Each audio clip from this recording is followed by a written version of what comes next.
အားလုံးမင်္ဂလာပါ NPY အကောင့်ထဲမှာကြိုဆိုပါရစေ Channel entry ကိုမသွားခင်မှာ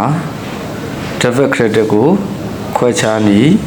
လုပ်ငန်းတစ်ခုကိုဥပမာပြပြီးတော့လေ့လာကြရအောင်ပါရသူအကျိုးခံစားသူdebit ညီစားပေးသူနက်နာသူဆွလို့သူညီရှင်ဆိုပြီးတော့ accounting project အနေနဲ့ကျွန်တော်တို့လုပ်ဆောင်ရပါတယ်အဲ့တော့ဥမောင်ဆန်ရောင်းဝယ်လုပ်ငန်းတစ်ခုကိုဥပမာအနေနဲ့ debit credit စပြီး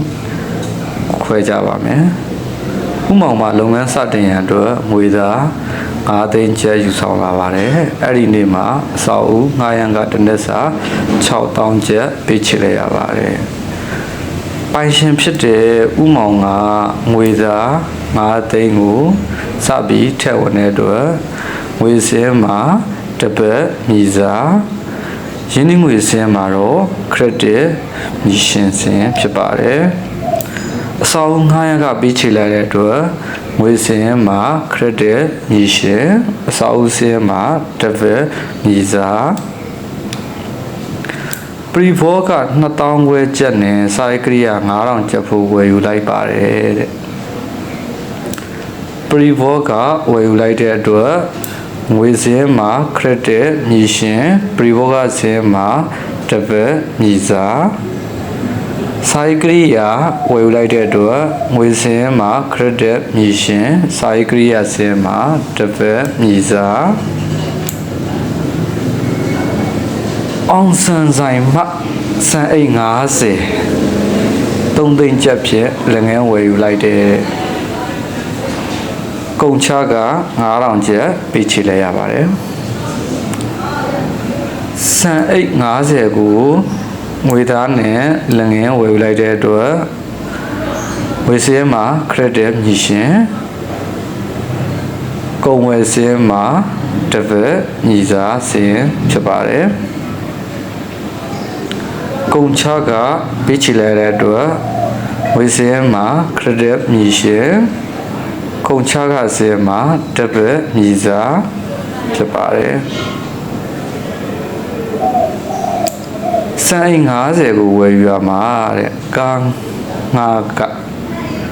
1000ကျပ်ပေးချေလိုက်ရပါတယ်တဲ့အဲ့တော့တည်ယူစီပေးချေလိုက်တဲ့အတွက်ငွေစင်းမှာ credit မြီရှင်ကုန်တဲ့ကစင်းမှာတပတ်ညီစားဖြစ်ပါတယ်ကောင်းဆန်ဆိုင်တို့တဲ့စံအိတ်50အား3,8500ကျပ်ဖြင့်လက်ငင်းရောင်းချလိုက်တဲ့ကုန်တင်က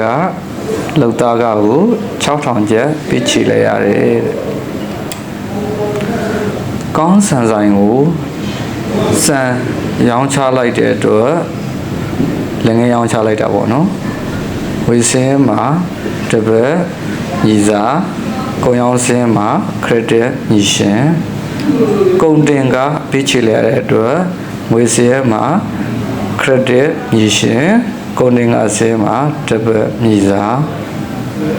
ဆိုင်50ရောင်းချရမှာတဲ့ကားက12000ကျပ်ပေးချေလိုက်ရပါတယ်တဲ့စံအိတ်ရောင်းချမှာကားကပေးချေလိုက်ရတဲ့အတွက်ငွေစင်းမှာ credit မြီရှင်ကုန်ပိုးကစင်းမှာတပတ်မြီစားရှိသွားပါတယ်စီမံသားမှာလစဉ်ရေကုန်900ကျပ်နဲ့မီတာကပေ800ကျပ်ကိုပေးဆောင်လိုက်ရတယ်တဲ့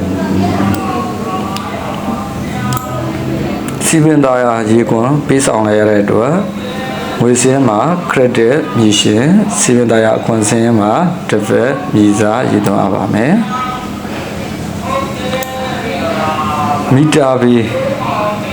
800ကျပ်ပေးဆောင်ရတဲ့အတွက်ငွေစင်းမှာ credit မြီရှင်40မီတာကစင်းမှာတပတ်မြီစားရည်သွင်းပါမယ်ဝန်ထမ်းဖြစ်တဲ့ဥထက်အားတဲ့လာစာ6500ကျပ်ပေးချေလိုက်ပါတယ်အဲ့ဒီနေ့မှာပဲစာတင်ကြောင်းဆောက်လို့ ရန်အတွက်အလူကန်တွေလာရောက်တဲ့အတွက်အလူငွေ2000ကျပ်လူဒန်းလိုက်ပါတယ်တဲ့ဝန်ထမ်းဖြစ်သူဟာလစာပေးချေလိုက်တဲ့အတွက်ငွေစင်းမှာ credit ညီရှင်လစာစင်းမှာ debit ညီစာအလူငွေထည့်ဝင်လူဒန်းလိုက်တဲ့အတွက်ငွေစင်းမှာ credit ညီရှင်အလူငွေစင်းမှာ debit ညီစာစင်းဆိုပြီးတော့ရေးသွင်းရပါမယ်ကျွန်တော်အခု debit နဲ့ credit ကိုလုပ်ငန်းတစ်ခုဥပမာယူပြီးတော့ခွဲခြားပြတာဖြစ်ပါတယ်နောက်ထပ်ဗီဒီယိုမှာတော့ channel entry အကြောင်းကိုကျွန်တော်ဆက်လက်တင်ပြပါမယ်အားလုံးကိုကျေးဇူးတင်ပါတယ်ဒီဗီဒီယိုကလူကြီးမျိုးတို့အတွက်အသုံးဝင်နေဆိုရင် like and subscribe ပြုလုပ်ပေးဖို့ထူးမြတ်တရားခံပါတယ်နောက်ထပ်ဗီဒီယိုတွေနဲ့အတူတူကျွန်တော်ပြန်လာခဲ့ပါမယ်